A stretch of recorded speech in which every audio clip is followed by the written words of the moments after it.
سلام الله عليكم. الجزائر تتجاهل دعوة ملك المغرب إلى الحوار في الرباط وتعتبره مناورة جديدة. قالت صحيفة الشرق الأوسط اليوم نقلا عن ما وصفته بمصادر سياسية جزائرية أن السلطات العليا في البلاد تعتبر الدعوة المغربية للحوار مناورة جديدة، الهدف منها صرف الأنظار عن مجريات القمة العربية التي تتجه لتحقيق نجاح كبير، الأمر الذي يزعج البعض مما حاول إفشالها في بدايتها. واعتبرت الصحيفة أن الأمر يعد إشارة ضمنا إلى تذمر الوفد المغربي بقيادة وزير الخارجية ناصر برويطة من المعاملة الأمنية مع البعثة الصحفية المغربية، وترحيل ثلثي أعضائها حسب برويطة بعد ساعات من وصولهم إلى مطار الجزائر العاصمة، إضافة إلى استنكار نشر قناة الجزائر الدولية خريطة الوطن العربي تظهر المغرب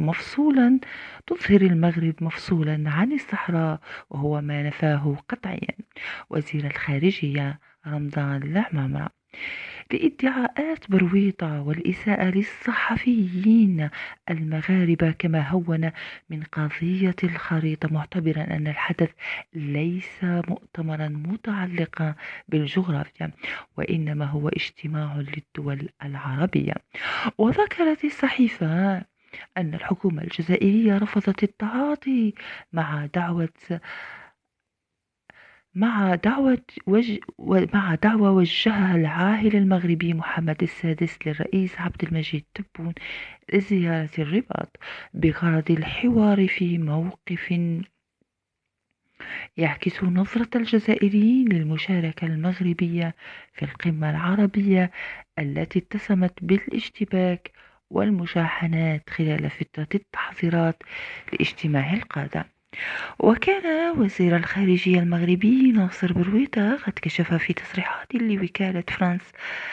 أن الملك محمد السادس أعرب عن نيته في الأيام الأخيرة في زيارة الجزائر التي دعا إليها لحضور القمة العربية، لكن الوفد المغربي لم يتلقى أي تأكيد من الجانب الجزائري بواسطة القنوات المتاحة بعدما طلب توضيحات عن الترتيبات المقررة لاستقبال حسب المتحدث ذاته. وأضاف برويطة: لقد أعطى جلالة الملك تعليماته بأن توجه دعوة مفتوحة للرئيس تبون بما أنه لم يتسنى إجراء هذا الحوار في الجزائر، معربا عن أسفه لعدم تلقي أي إجابات جزائرية عبر القنوات الملائمة. لا تنسوا الاشتراك في القناة تشجيعا لنا بنشر المزيد من الفيديوهات إن شاء الله.